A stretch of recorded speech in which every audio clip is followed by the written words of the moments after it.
MedBricks Webcast is a new kind of healthcare media channel to break the silo mentality and foster interdisciplinary thinking. Our mission is to fill that gap and to create a curiosity through different lenses, tapping the passion that guided the historical figures in medicine and bringing present-day groundbreaking research to the front lines. We interview physicians and leaders in the industry about present-day healthcare challenges on our live programming.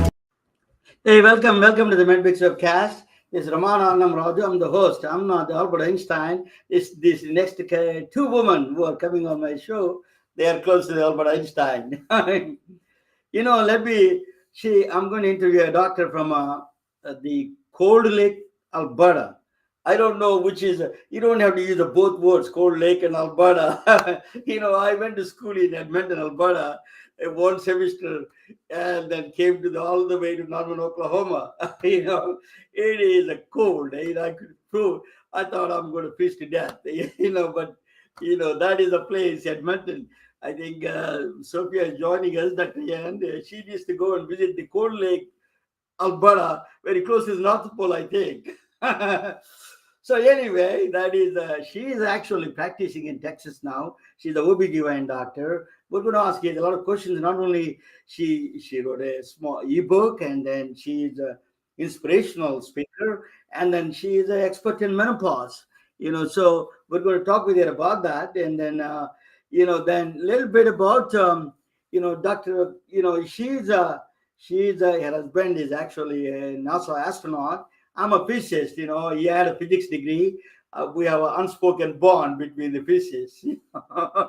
So we are definitely connected in that sense. After that, I'm going to present a topic, it's a very interesting topic. It's something, a extraordinary woman like those two who are coming on my show.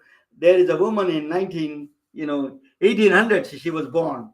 What she did for save the planet, saved millions of people. I tell her about her story. Not too many people know her name, but that is my, Sophia, Dr. Yang always says that, they don't talk about women in the history who contributed to science and medicine. The reason they don't talk about it, because why? Because I think history was not fair to all men wrote the history. Women were not in the equation. So that is a big problem. So my job is to bring that into the front lines, and how relevant it is nowadays for that. I'm going to talk about that.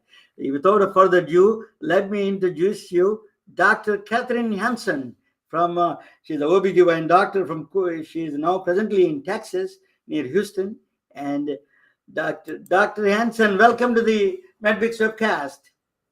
Hello, Ramana. Thank you so much. It's really, really fun to be here. And all of the overlaps that we've been talking about, you've lived in Montreal, you've lived in Edmonton, so you've lived in Canada, so have I. You've lived in Houston, so have I. We have a passion for space and also a passion for raising awareness around women's issues, and obviously women in history. So I'm excited to be here. Thank you. So tell us a little bit about your background, where you started it, as a doctor in Canada and here and presently in Texas. Just give us your professional background a little bit, both. Absolutely. So I started doing medicine in Canada, like you said, trained in Ontario, lived in Cold Lake, Alberta, and I would love to get Dr. Sophia Yen up to Cold Lake. I don't think that's going to happen, but it's a very interesting and isolated place to do medicine. And then as my husband was recruited to NASA, we moved to Houston, where I did OB/GYN at the university for a while and some private practice, and then ran into Dr. Yen, where we began working together at Pandia Health. So we'll talk more about that later, but that was a really beautiful part of this journey for me, obstetrics and gynecology. And then a diversion to my real passion, which is around women's empowerment and really helping women to live their fullest, most beautiful, joy-filled lives. Yeah, Dr. Hansen, one of the things that I noticed from your, caught my eye when I was listening to one of the podcasts. You said that, realigning, particularly, I'm not a woman, but I can understand that, reimagining and realigning their life system, listening to their heart what that means. Can you expand on that one a little bit?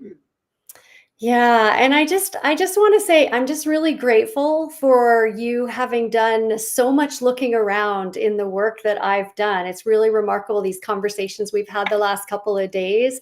So we know that there's a lot of noise in the world and women are doing a lot of things. And as we've talked about, women are carrying the lion's share of the unpaid work in the world.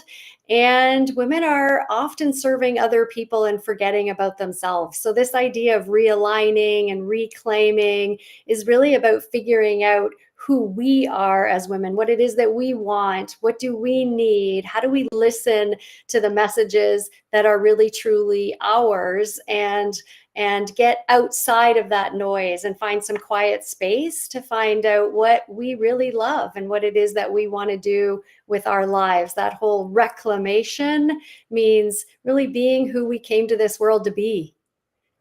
One tool you gave a one particular tool. I was so impressed by the tool is that during the pandemic I was stressed out and isolated from everybody else, and then so I was going through personal things, tragedies at that time. So at that time I was stressed, and then one thing I did was that turned that into my stress into curiosity. I wrote a book, and then I started the show. And then one of my first speakers on my appearance is Sophia. Thank you, Sophia. I'm a forever debt to you. But I tell you, that tool is so powerful, as you mentioned in your talk. Is that how? Can you expand on that one? Is how the stress you turn into that curiosity? It's an excellent tool. Can you a little bit expand on that one, if you don't mind? Yeah, absolutely. So when we're really, really stressed, we find ourselves sort of in a fixed mindset. We find ourselves feeling like there's no real answers. We don't know what to do. And all we can think about is what's bothering us, what's stressing us out. And it's really interesting that a we can't be in a fixed mindset and curious at the same time. So when we start asking questions as opposed to feeling like everything's falling apart, and we start reflecting on what's possible here, what could happen here, how could things turn out, we can get ourselves out of a fixed mindset into a growth mindset, and then creativity really starts to flourish. And then we can see outside of what's happening to us to some of the potential positives or creative solutions that we wouldn't otherwise be able to think about when we're focused on the stressor. And because we share a passion for space, I just want to share a little story about Gene Kranz. He was a flight director for the Apollo 13 mission, and you may have heard this story. And if you haven't, it's in all of the movies and the docuseries that you'll see about Apollo 13. But when all of the stressors were happening and everyone was focused on, how much oxygen is left in the capsule and how are we going to bring these three crewmates back, and everything's falling apart and nothing is possible, how long do they really have to survive? And what he did was went into curiosity. This is what we have on the capsule. This is what is available to us. Let's think outside the box at what could we build? How could we bring them back? And of course, that famous quote of failure is not an option. So that was turning stress, a very stressful, life-threatening situation, into curiosity. And look what happened. I saw that movie. I saw that movie, and then further about it. Tom Hanks, I think, did a documentary on it. I'm a physicist. I had to follow all those things. I was when I was a kid. I was first mission that I wrote as I was just a college student, first year freshman. I wrote a letter to the our space agency, Indian Space Agency, to visit the place. They said that no, we have a war going on between the India and Pakistan. We cannot come down here. And then in the beginning, then they changed their mind and they said that okay, it's okay to come down. We wanted to encourage our kids in our nation, so they brought us, and I went there to the visit. It was a fantastic experience. As I say, that stress is, yeah, that one of the things is that in the space mission, that is the people are so isolated, a lot of stress there. Dr. Hansen, you're not only just writing about the personal lives and life itself. But you are also expert. You are OBGYN doctor, you're expert in menopause. Talk about. I'm a man. I don't know much about it. I'm going to bring my friend, ask you a couple of questions. Tell us a little bit about menopause. Absolutely. So, menopause is something that every woman, if she's lucky enough to live long enough, has to go through. We can't get through life without it. Some of us, it just comes and goes like a lamb, and others, it's extremely debilitating. So, menopause hits around the average age of 51, and there could be symptoms that are really take us down and make it hard for us to live, happy, healthy lives. We know that there's been a lack of access to care for midlife and menopausal women. And having worked in a lot of facilities where I provided that care, it's really not valued. It's really not valued by insurance. It's really not valued by a lot of systems. And so being able to talk about doing menopausal care with an organization like Pandia Health, where we offer online, convenient, credible care for really anyone of all ages and stages, but in that midlife time frame when other access to care is really not that high level, it's been an honor to work with Pandia Health and to be their head of menopause. And I really feel that it's a place where we really need to be doing better in medicine. Let me bring up Sophia to the table. So that's let me Sophia, welcome to the MedBricks webcast. You are my pro veteran for this web show. She's been here so many times. Thank you, Sophia. You've been a great supporter of this podcast, and she's always, whenever I ask her, she shows up. She showed up. She is just amazing woman. I met her actually in person, so I know Sophia very well. So Will Sophia, Sophia will Sophia come to Cold Lake, Alberta sometime? tell us. You have to go there, Sophia. One time, that how fast you want to run. You need to go in the winter time. Yeah, it's okay. You can visit me in Houston. It's okay. So Sophia, the people that go through, you're dealing with a lot of people, women with young women. There's people going through the prevent period is optional. That your tagline. Tell us a little bit about that also while you're here. Yeah. So I'm an adolescent medicine specialist, and that's called sex, drugs, rock and roll, a little acne, and some sports medicine. And I've always been passionate about making women's lives better. And that's why we started Pandia Health, so that we could bring cutting edge, expert, evidence based care to wherever you have internet and a mailbox in the United States. Maybe we'll expand to Canada someday, but for right now, there's so much stuff going on that we can do here in the States that we don't need to go to Canada yet. But if anybody wanted to franchise or license, we might be open to that. At Pandia Health, we can prescribe birth control to 17 states, and we can deliver it to all 50. And the same thing will happen with menopause as we launch, and we'll grow as we get more investment. So if anybody has any investor friends, definitely send them our way as well. And for anybody with a uterus that's bleeding every month, make sure you check out my TEDx talk, #periods optional. So pandiahealth.com/periods optional.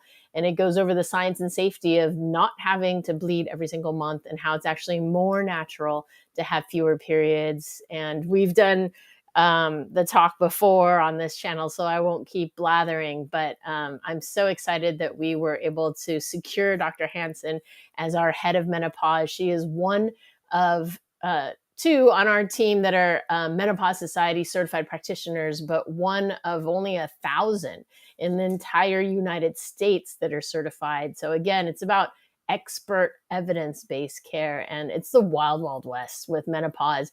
And it's so important to know that you're getting information that is evidence-based, not just what somebody wants to do. For example, testosterone pellets. I have a friend here. She says that she didn't go through the menopause. Let me bring her to the table. And yeah. So Dana, Dana is a friend of mine. So she says that she didn't go through the menopause. I don't, because as a man, I don't know what that is. Even I thought I know the flashes, hot flashes. That's all I know. But tell us, she didn't go. Tell us, Dana, what is your, what do you went through? There are two doctors there. Yes, I don't know what the actual signs are. You were saying like everyone goes through menopause, but some are, it's probably more apparent than others, which I understand. But I had a hysterectomy at 32. So when you're talking about less periods, oh gosh, now I love it. No periods here, but I bled for a year every day, so I'm blessed now not to have to do that. But so they said that I would go through menopause earlier because of that, of having a hysterectomy so early. So what are the actual signs? Maybe I had it and didn't really bother me any. I know, some of my friends have the hot flashes and they're about dying, ripping their clothes off and stuff like that. But what are maybe some of the other signs that maybe I just missed? Yeah, it's a great question, Dana. And I'm wondering if we can avoid the echo. Are we Yeah, hearing? yeah. I'm going to. Yeah. Go ahead. Okay, So, awesome. So yeah, great question, Dana. And so with a Dana, hysterectomy, Dana, can you put your phone in the? Just a minute. We're all having a lot of problems now Yep, no, because my you need to volume put is a pretty low. mute on the phone. Okay, got it. I'm glad I'm not doing the tech, I'll tell you that right now. But Dana, it's a great question. And when women have a hysterectomy, they can either have their ovaries removed, which means they go immediately into lack of hormones, lack of estrogen, progesterone, and menopause. So early menopause, and or they can have their ovaries remain in. And it sounds like at 30, you probably had your ovaries remain in. But even with any pelvic surgery, ovaries can they can actually start to lag a little bit earlier because of disruption in the blood supply. So, bottom line, some of the signs of menopause are hot flashes and night sweats, some sleep disturbances, so insomnia, and some changes in the bladder and the vaginal area, sometimes pain with sex or dryness or sexual dysfunction like dryness or lack of arousal or even orgasm. So there's a lot of sexual function that can start to creep in, even some libido, cognitive issues. A lot of women complain of brain fog or kind of loss of memory a little bit.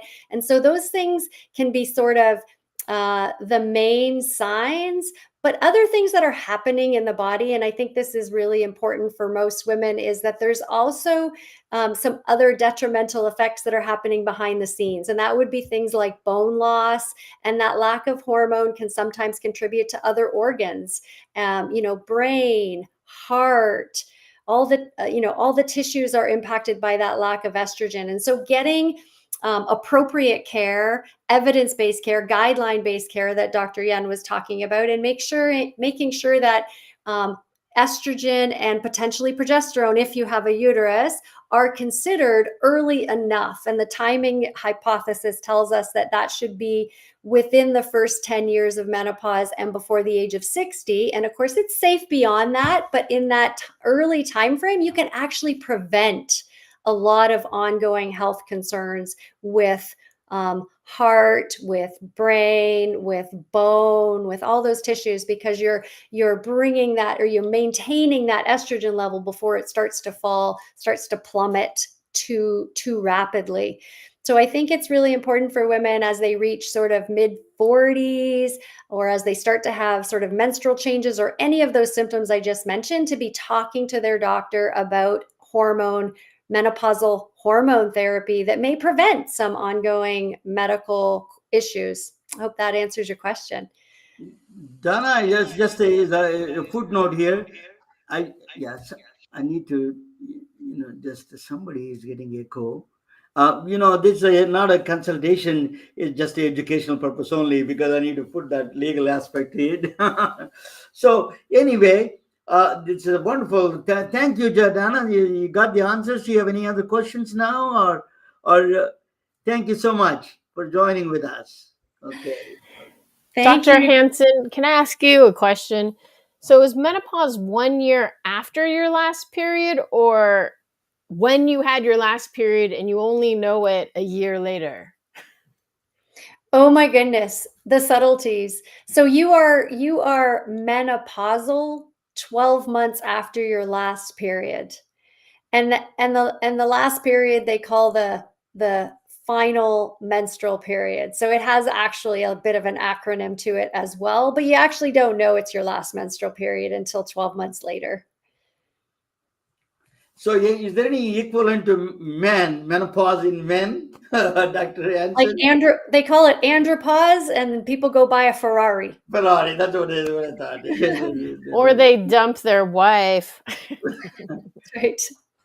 Yeah, I don't know. I'm feeling self-awareness here, but so Dr. Hansen, and Sophia, I'm going to Dr. Sophia and both of them are Hansen and Yan. There is some music to it. I'm going to present a topic that is regarding just a wonderful woman in the history. Just they're like that both you appreciate women in history. I will all bring all of you down. You can make a comment anytime. That's you all can watch. This is then after that I come back and ask you about the Pandya Health and your ewcircle.com, how they can reach you. Let me. So this is the time about one fine car. I'm going to talk about how the actually evil there's a evil who caused a health catastrophe in this country. In this world, the entire planet, there was one man caused a health catastrophe. Is unbelievable. There is a fine car in between, but there is a great woman who saved also when we needed it. That is I'm going to talk about that story about her. So it is in 1908 on the Belle Isle Bridge. There was a woman driving. While driving, she got stuck. There was a guy. There is a gentleman who came to rescue. Who came to give a support to her to crank the car. I don't know whether I'm old. I'm from a village. We had a lot of cars with the cranks. The shaft is there. You got to crank it. Move around it to start the car. So that was what he's trying to help her. So that was misfired, and then he hit him is on his face. And he is a friend of Henry Leland. He's also a car manufacturer. His name is Byron Carter, and he was also car manufacturer in Detroit. So he's a good friend of Henry Leland, who is the owner of the manufacturer of the Cadillacs. So that was then what happened was he died. He died because of the shaft hit him on his face, and eventually April 6th he died, cranking the car. That was discussed. His friend Henry Leland. What he did was he self-starting car. He wanted to do the self-starting car for the Cadillac. So he hired a brilliant engineer. His name is Thomas Medley Jr. He's a brilliant engineer. I don't know. I tell you, he's a good or bad. You will decide in a few minutes. He invented the spark plugs, so you don't have to go through the cranking the car. He invented the spark plugs. That was a revolutionary in that times. So Cadillac, incorporated the spark plugs in the car.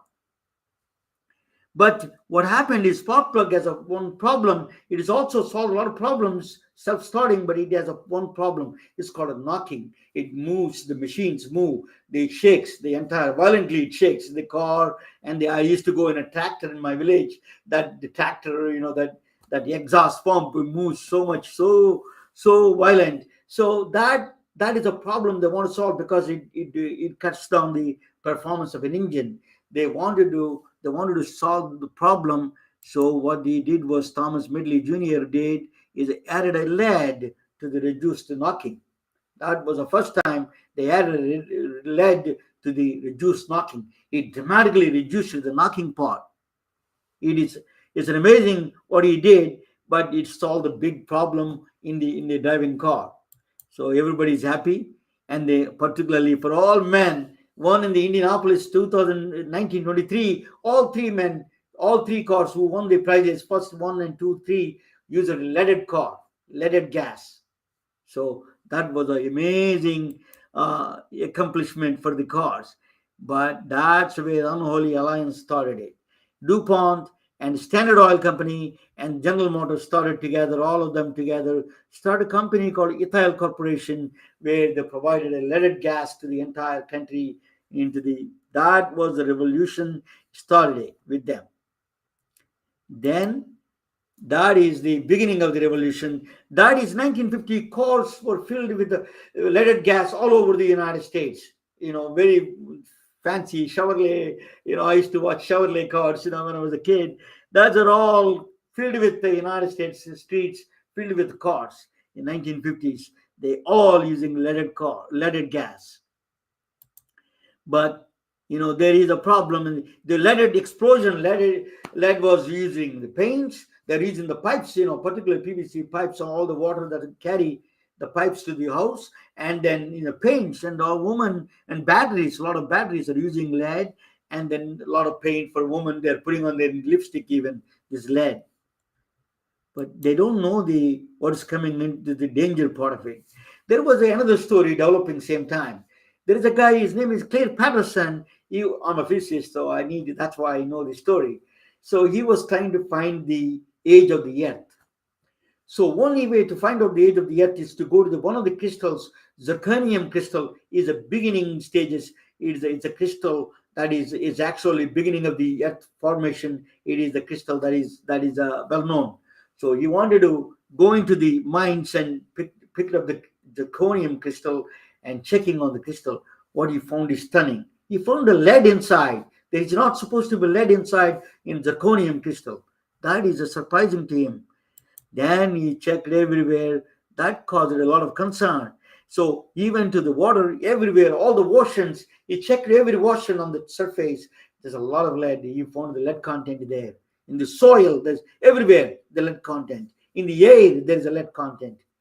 So only way you can solve this problem at stage, he went to Antarctica and pulled they dig into the big inside and bought this water and checked it to find out the earth stage. He found the earth stage.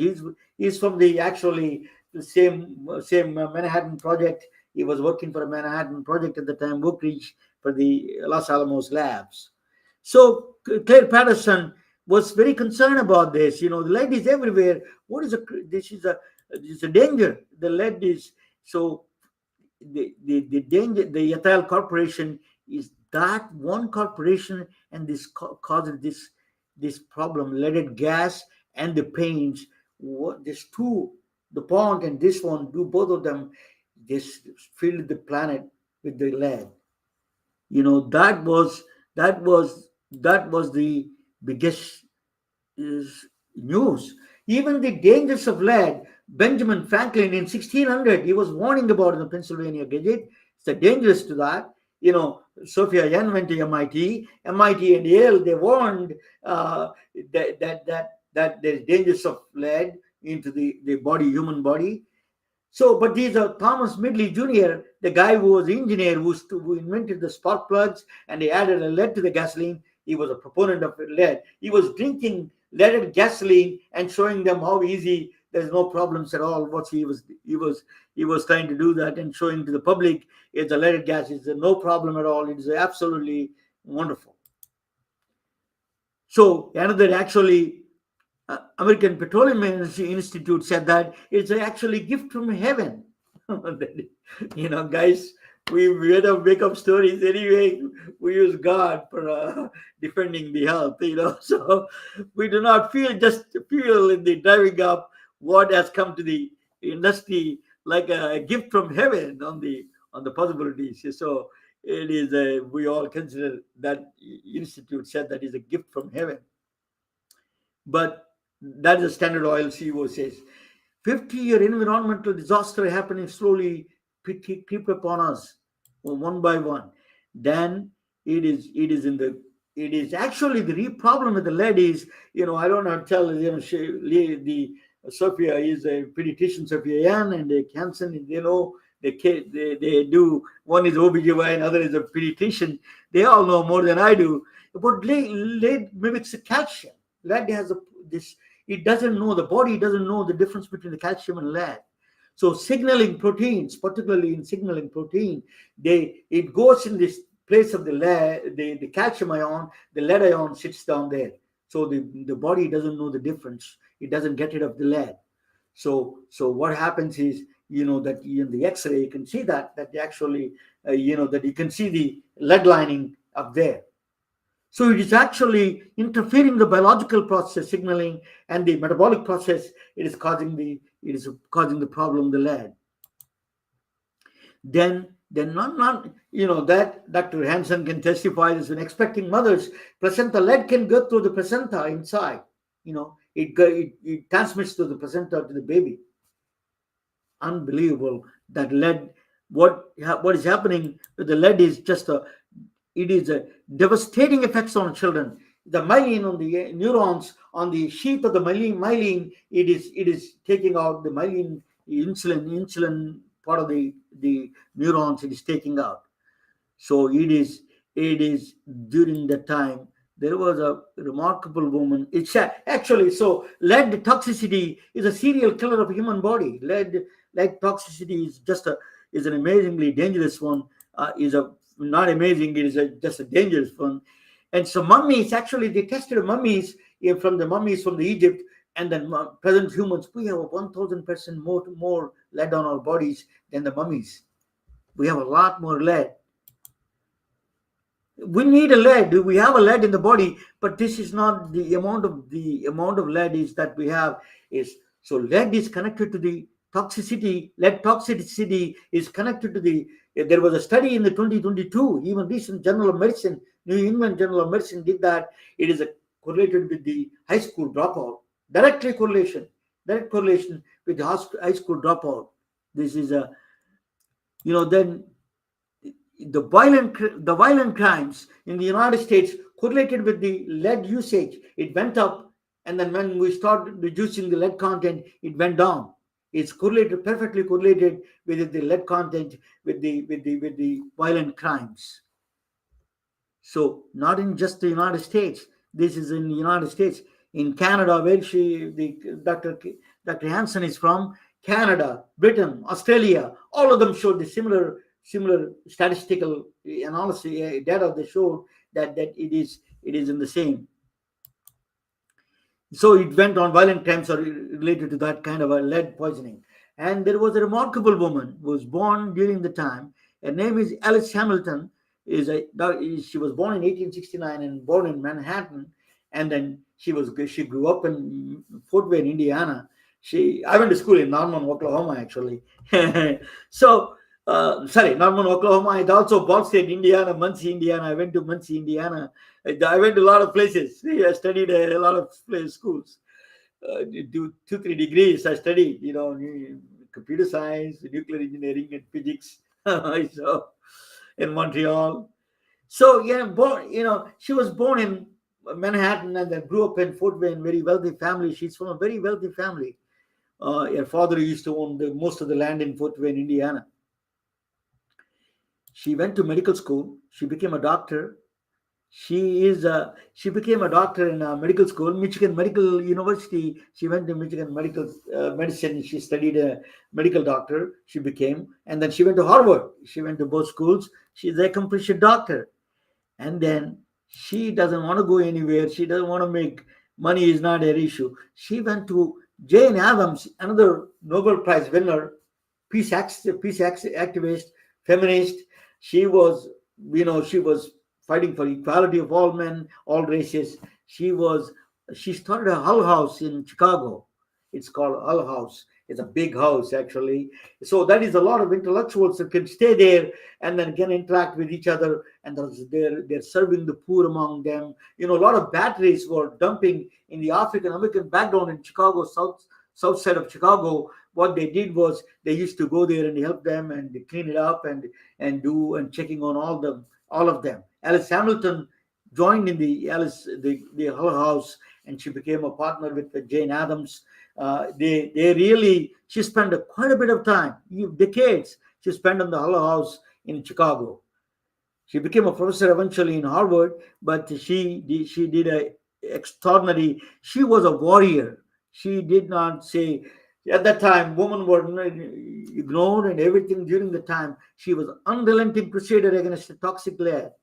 She started a WOSHA, actually, Occupational Safety and Health Administration. She was instrumental in starting that industrial safety, actually. WOSHA was started because of her. Industrial medicine, worker safety. She is and there people are working, a lot of African Americans, and the woman, they used to call people who working in the collecting in the working in the garbage industry, the color once the garbage is collected, they used to call them. Do you know what they used to call? Garbage woman. That's what they called in Chicago. So she used to go and help them. It's unbelievable. The woman went through. It is just a brutal treatments of. We we are we are really, man has to pay the price for this. I agree with all the women up here. So anyway, she was the absolute warrior underlying election. So what is it? This is this lead spread across the world. Bangladesh has 9.7. Iran has, the Nigeria has a 45 microliters. These are decimal per deciliter. It's just a unbelievable amounts. That's a dangerous level. Even 5 grams per deciliter is much more higher. 5 is an acceptable in the CDC says. 40% of children in Indian cities are exposed to more than 5 micrograms. In China, on the top 10, India is not in the top 10, but China is one of the top. In the last one is 10. Is a China. Still, they have a one of the highest lead content in their systems, because a lot of manufacturing went on there. Remember, so all these countries have so you can test the lead through urine, blood, hair, and all these analyses, so that you can chelation therapy may work. I don't know. We can ask all these two doctors, but diet and calcium, iron and iron, and I don't know, some vitamin supplements, they can do that. But the prevention is the best. That is the only way you can get rid of that. Cannot have a lead in the. So there is another lady that came from Michigan. It's a Flint River lad. She is a Dr. Mona Hana Atisha. She started she is the one who brought the awareness to the lad, and then she stopped war against children. That's what she said. How terrible we are. It shows that, right? And so she wrote a book, what the eyes don't see. That the dangers of lead. She wrote that book on the Flint River, about the Flint River. But so the CDC actually started from 1960s, is continuously reducing the acceptable levels of CDC, Center for Disease Control, reducing the levels of the. Now she says that now CDC says nothing is good. Zero is better. That's what they said in 2021. She said 3.5. Now they say zero is better. So that is exactly true. So age 44, the guy who was defending the lad, he went to Florida. He ran away from Detroit, and then he had a polio. He had a lead poisoning himself, and then he was strangled to death in mechanical bed. I don't know how many people dropped tears for him, but he had a violent death. But the children all paid a price. That's what it is. So Dr. Alice Hamilton, she got the best revenge probably. She lived 101. She lived until 101. She lived in 1869 until all the way to 1970. Lived among, she is a really one of the, she lived among poor, and she served all the poor. That Jane Addams house, great house, and then they served the communities, and then she's a remarkable woman. She saved the planet, saved the children, and these are the two remarkable women. And there's Dr. Alice Hamilton and Mona Atisha. They are people like that. Now we have a wonderful woman. Thank you for listening. It's a MedBricks presentation. Now I have a better people. They're as good as them. Dr. Sophia Yan and Dr. Catherine Hansen. Tell us, what do you think? Have you heard about her? Do you know about the Dr. Alice Hamilton? Unbelievable. This is the way the history was not taught. That is a sad, right? Particularly you're a pediatrician, you're a OBGYN. This is a lead content. How it spread across entire world. They wanted to hide the signs when it hurts the children and women, They didn't care. As long as they have fast car, that's good enough. So, what do you think? Let me ask you, what do you think, Dr. Hansen? Yeah, so thank you so much for that presentation. I mean, not just the awareness of the warrior women as you described, but the awareness of how short-sighted we were with trying to get fast vehicles and the paint and I think when I was in medical school, it was really kids peeling the paint off the walls and knowing that there was a lot of lead in paint and it was really impacting kids at that stage. That would have been 30 years ago. So right in the graphs that you're showing there, I really appreciate your presentation. I think it's vital information for us to have, and it's nice to know that things are better, but they're definitely not perfect. And raising that awareness for us, super valuable. Thank you so much. What do you think, Dr. Sophia? And so you're Yes, as a pediatrician, we are always testing for lead poisoning in the United States. And, if you use any old pictures that a lot of people come from different countries, there's lead in the pictures. And for those of us that are of Chinese or Japanese descent, sometimes the glaze in the Chinese rice bowls and stuff like that, particularly the ones with the red paint on the outside. But the good news is I think when I tested it, the red had lead, but the men's side did not have lead, but still, and then particularly with the pitchers, if you put something acidic in it, that's particularly dangerous because like lemonade or something with acid in it, it can leach out the lead from the pitcher into the liquid that you're serving whoever you're giving this pitcher to. So, and exactly as Dr. Hansen said, when I had to go visit houses where the kids had lead and there was a 2-year-old and they exactly at their height across the room had picked off all the paint and eaten it. And part of it is when you're anemic, you have pica and you eat things you shouldn't eat, usually ice and dirt. But in this case had eaten the paint, which had resulted in the lead poisoning. So always impressed by what you come up with, Ramana, in terms of finding these hidden she heroes out there. And, we want to make sure that we share the resources that we have at Pandia Health so that everybody with a uterus can be the best possible she hero that she could be. Both are you wonderful contributors for the show, and also I think they tell us you're saving women and saving children, so you are the important ones. Tell us, Dr. Hansen, how do you reach people? What is your outreach for you besides the pandiahealth.com? You're part of that, and I said that. So give us a little bit more how they can reach you, and what is your book a little bit? That you wrote a book. Yeah, absolutely. So first, I just want to comment on your curiosity and how you're bringing to us these really incredible conversations and topics.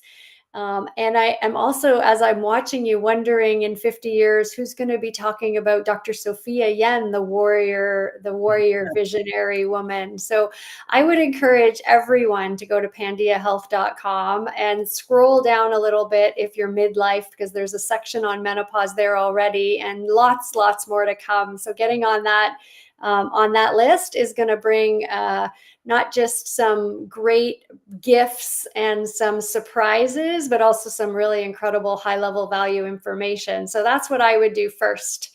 The second call to action I would propose is drkatherinehansen.com.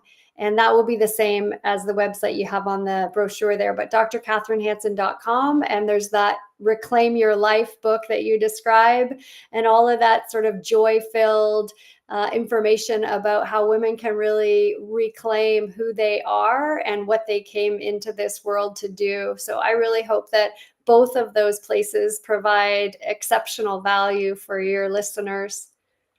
Dr. Hansen, while you are taking Sophia to the Cold Lake, Alberta, introduce your husband to me. He is an astronaut. Jeremy Hansen is an astronaut from Canada. I'm a physics student. I love it. So that is close to my heart. And if I say hello to him, it's like seeing a God for me. So whenever he can bring 1 minute, and that would be fantastic. So. Yeah. Take her to the Cold Lake, Alberta. I've been there. We went through. I lived in Edmonton, Alberta, for one semester. Ran away as much as I froze to death almost. I thought I Yeah. was done. And I know that you were generous enough to invite him to come say hello tonight. But like I was talking about women doing a lot of the unpaid work and all of the responsibilities, he's actually doing the parent teacher interviews for me tonight for our children. So very, very busy tonight. But we'll make sure you get a chance to say hello, because physics is not something a lot of people love to do, and he absolutely does. So I'm really proud to say that the US is sending 4 crew members back to the moon in the next year-ish. And 3 of them are American and 1 of them is a Canadian. And there's only ever been 24 people that have been able to look back at the Earth from that vista. And there'll be another 4 on their way pretty soon. My husband, one of them. So we're really, really excited about that. And I, again, just really encourage people to connect with us at pandiahealth.com or drcatherinehansen.com, because we've got lots to share. And I hope to share a lot of things about that mission too. I think it really relates. You know, those are people living their dreams, and there's a woman on that mission. It'll be the first woman that's headed that direction and gone that far, Christina Cook. And it'll be exciting to share that with people who stay connected with us. I'm always had a special love for Canada and engineers. My brother is engineer. That spent all his life in Canada. He was working for the Canadian government, Atomic Energy of Canada Limited, and that is my second love affair with Montreal and Canada. Sophia, you're all over. Dr. Yan is all over the place. She ran away from. Let me tell you. She said that she ran away from Michigan. No, in Boston. So that's going to be a treat for you going to Canada.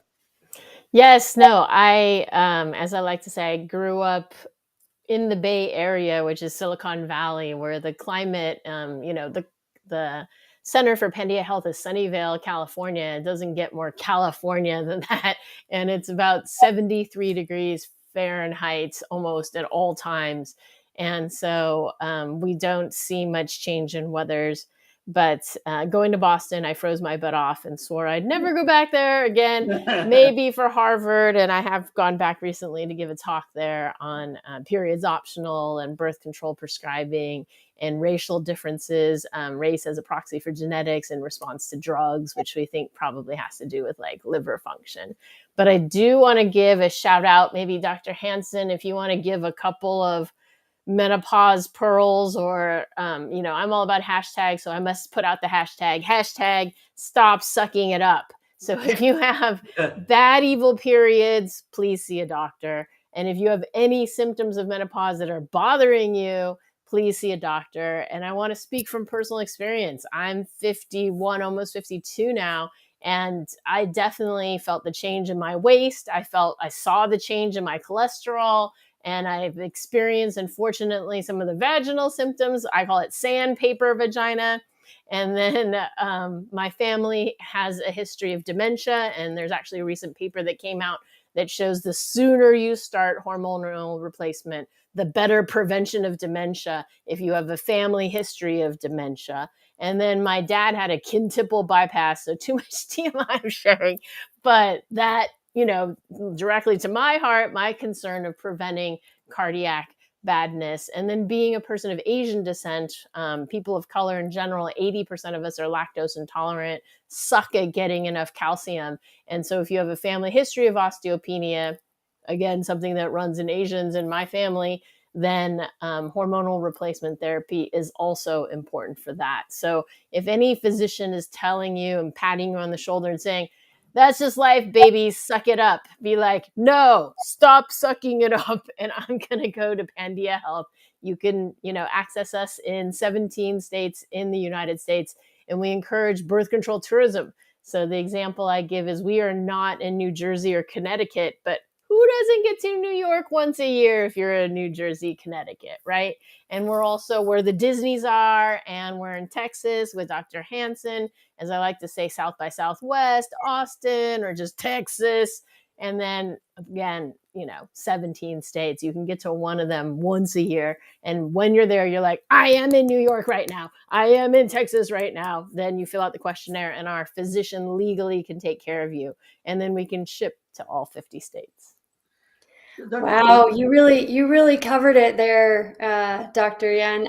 I would really love to give a shout out to our medical group at Pandia Health. So we are all physicians, and with Dr. Stephanie Culver being Menopause Society certified practitioner along with me, we have a lot of expertise at the table, and I really love the providers. You're not going to find a telehealth organization that is serviced by such expert providers and MDs and physicians who really have a heart for integrity and the importance of compassionate care that is also evidence-based and backed by science. So I think that's where my shout out would go. And again, in 50 years, or hopefully less than that, we're looking back at Dr. Sophia Yan and saying, what a warrior, what a visionary. Thank goodness that the world has the contribution that she's been able to provide.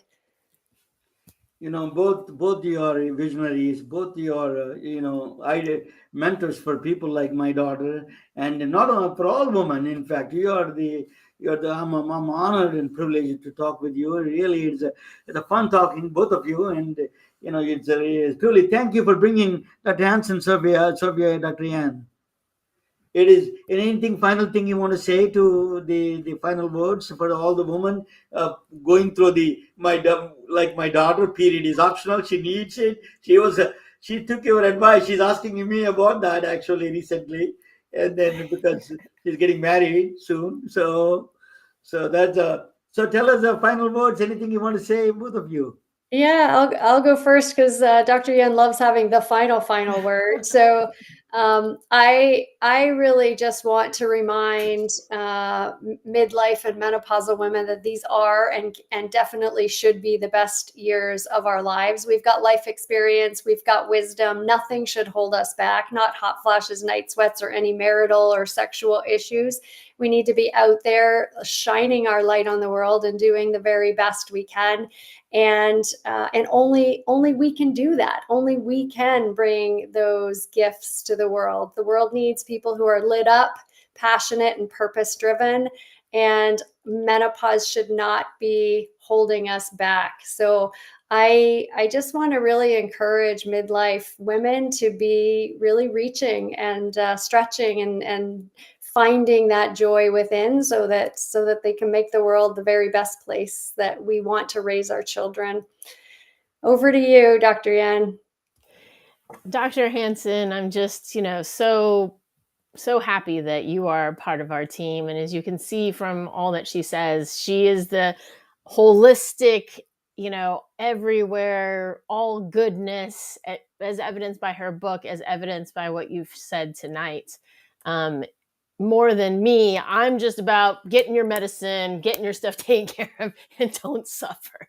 I believe in science, I believe in medicine, and I don't believe in suffering. So if you're suffering from blood, let's talk, period's optional. If you're suffering from lack of hormone and all the symptoms and all the badness that goes with that, let's talk. So hashtag stop sucking it up, but hashtag you are at the top of your game, Dr. Hansen, and you inspire the rest of us to provide the best possible care. So everybody check out Pandia Health, follow us on YouTube, follow us on our website, sign up for our menopause. Right now, pandiahealth.com/menopause will notify you when things happen and you get goodies as well.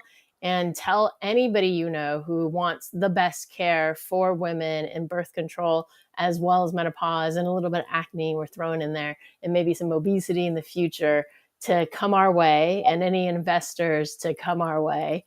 And it's Pandia Health, the Greek goddess of healing, light, full moon. And then I made up the definition. Pan is every and dia is day, to help you remember how to spell it. But also we want to be with you every day from your first period till your last breath. Thank you all. Thank you so much for joining with me. It is truly an honor and a privilege. Always. You're a great supporter of mine. That is, thank you so much. Good night. Good night. Good night. We are retelling their stories through our patented designs that can be worn on scrubs, t-shirts, printed on conference bags, and endless other promotional materials. Daily Wear for Medicine is the first ever of its kind to create curiosity in medicine through visual art. We at MedBricks are celebrating unsung heroes of the past who made enormous contributions to the field of medicine through our unique campaign called Daily Wear for Medicine. You can wear it, carry it, and give it.